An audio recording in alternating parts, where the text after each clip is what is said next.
Hello and welcome to another episode of Friday Fiber Chat. My name is Sarah and this channel is where I share all about my crafty projects. It's mostly knitting, but I like to sprinkle in some other fiber arts as well.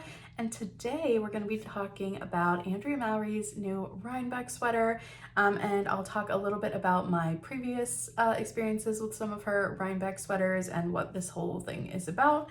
And I have gotten started on mine for this year, so I will show you that as well.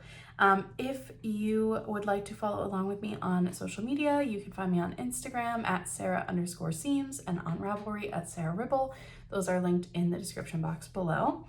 And with that out of the way, let's dive into it. So I'll give a brief, what is Rhinebeck and what is the whole thing with Andrea Mowry's sweater, just like a very brief history.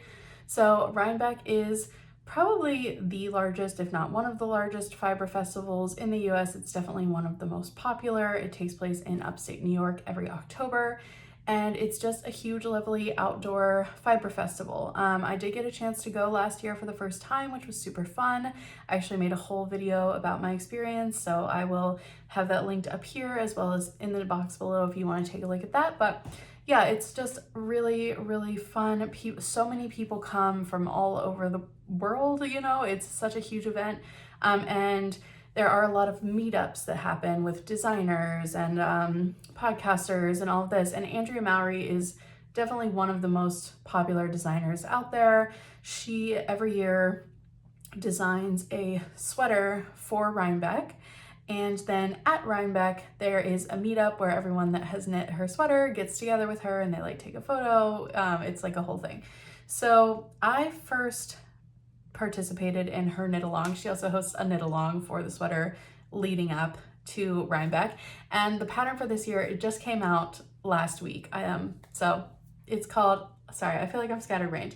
The pattern for this year is called Ooey Gooey, which to be honest, I kind of hate the name, but the pattern itself is very cute. So I can put a picture of it in here. It has this really cute retro kind of drippy looking colorwork yoke, and it's a little bit more minimal than some of the previous sweaters have been, which is kind of a nice relief because I think the past two have been a little more complicated. So this is Ooey Gooey. And I first participated in the knit along 2 years ago with the tessellated pullover. So I'll put a picture of my version of that in here.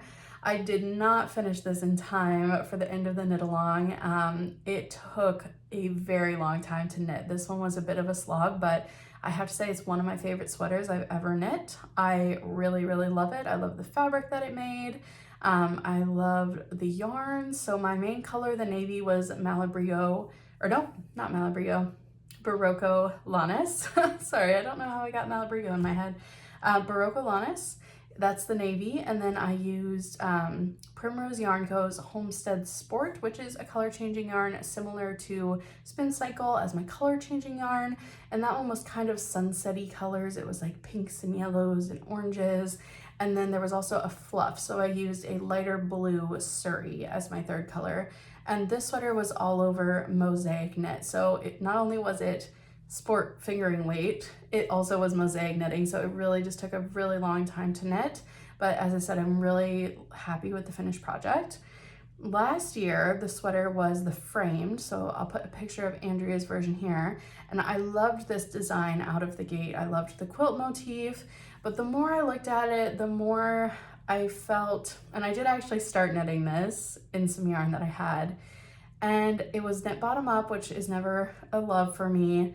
And I wasn't sure about the neckline. I don't love a higher kind of boat neck. So the more I was working on this one, I just wasn't loving it. It was also worsted weight all over color work, which normally wouldn't bother me, but something about my yarn combo was kind of hard on the hand. So I probably knit a few inches of the body on this one and ended up kind of putting it aside and not finishing it.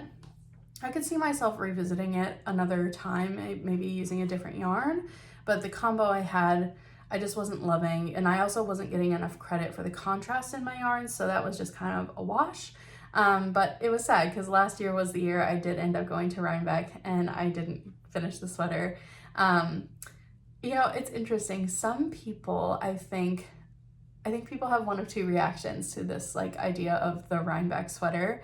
I think some people like me get like swept up in the hype and the excitement, and you just want to be like part of the community and like part of the big picture, and that's really fun.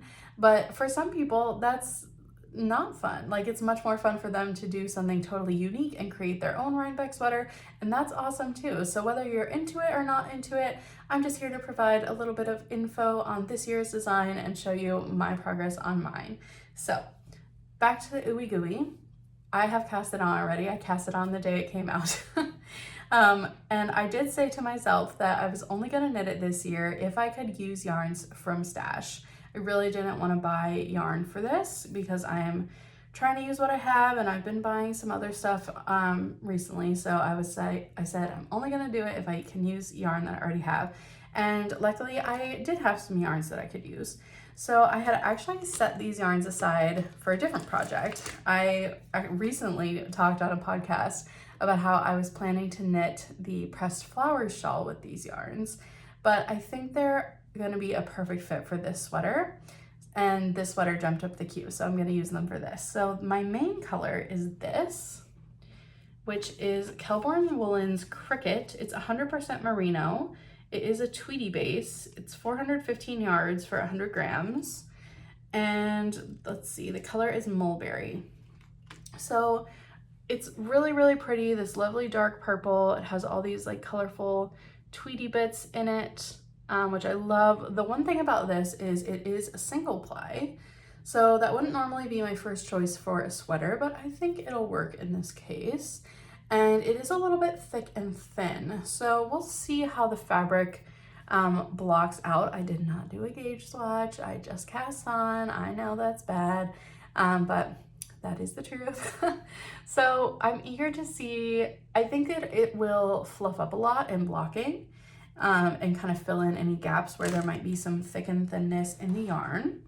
And my contrast color is Spin Cycle Dyed in the Wool, which is the recommended yarn. I am using this color, which is Wallflower. And this is 100% American Wool Superwash, 200 yards. And it's 50 grams, so it's around 400 yards for 100 grams. And it's really pretty. This one doesn't have a lot of really dramatic color changes. It's more subtle, but I think it's really pretty. It's all shades of pink and purple. And let me show you my progress. So kind of hard to show right now because I don't have that much, but here is where I'm at. So you can see I've done the neckline. It does have short rows in the ribbing, which is a nice detail. And then it has these welts, which, to be honest, I wasn't sure about, and I'm still not sure about them.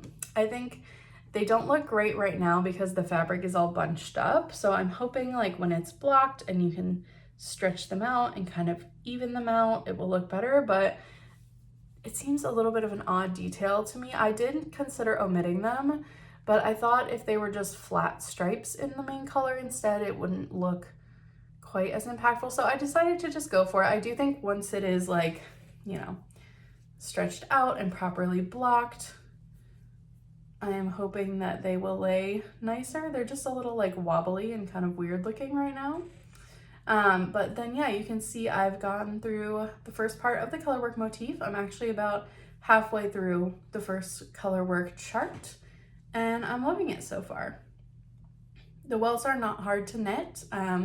You just knit a couple of rows and then you kind of pick up a stitch below and knit them together.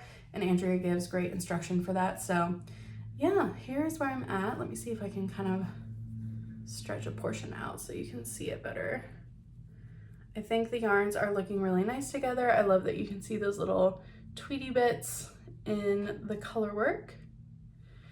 So yeah, I've got quite a good little start on this, and I'll just be carrying on. I'm sure this is going to be one of those experiences where you kind of fly through the yoke and then you get stuck on the sport weight body for a while, but it does also have color work on the sleeves. And one modification that I do think I'm going to make is to knit the sleeves straight with a rapid decrease, so you get a little bit of a balloon, a little bit of a puff sleeve, instead of knitting them slim fitting as the pattern calls for. I did see a tester knit theirs this way. I thought it looked really cute to have the little balloon with the welts, because otherwise the welts kind of stick out in a way that I don't love on the sleeve. So I am probably gonna do that modification because I have more than enough yarn. I have probably gonna have quite a bit of extra yarn. I had 4 skeins of the spin cycle and I think I'm only gonna use 2, if that. And then I have 3 or 4 skeins of the Tweety. So yeah, I should have plenty of yarn left over. So I think making that modification should be just fine. I did want to say too, for Andrea's like official knit along, I think she has all the information on her Instagram and her website. I think it runs until October 24th, which is New York Sheep and Wool, I believe. So yeah, I will most likely not be attending New York Sheep and Wool this year. I would say there's like a 5% chance that I might just decide to go, but it's unlikely. So if you are knitting this sweater, the Ooey Gooey, I would love to hear if you're knitting it, what you think of the name, and if you're going to Rhinebeck or not. Also, if you've knit any of these sweaters in the past, I would love to hear about it. Some of them are really gorgeous. I've thought about going back and knitting some of them just because they're really beautiful, not like in this context, but yeah, Andrea Mowry obviously has a lot of great patterns. So please do leave me a comment below. Let me know either way. Are you participating? Are you not? What do you think of it all? I would love to hear from you.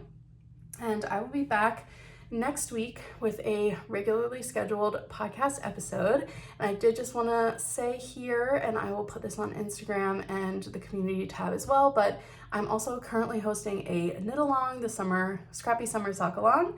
And if you are participating in that, the first prize drawing is going to be on the 27th, Sunday the 27th of July. So get your socks in if you want to be entered for the first prize drawing. But the knit along is continuing through September 22nd. So we're gonna be doing 3 different drawings. This is just the first one. So you still have time to enter, but if you're like almost done with your socks, try and get them in before July 27th so that you'll be entered in the first drawing. So that is it for today. Thank you so much for watching. I'll see you on the next one. Bye.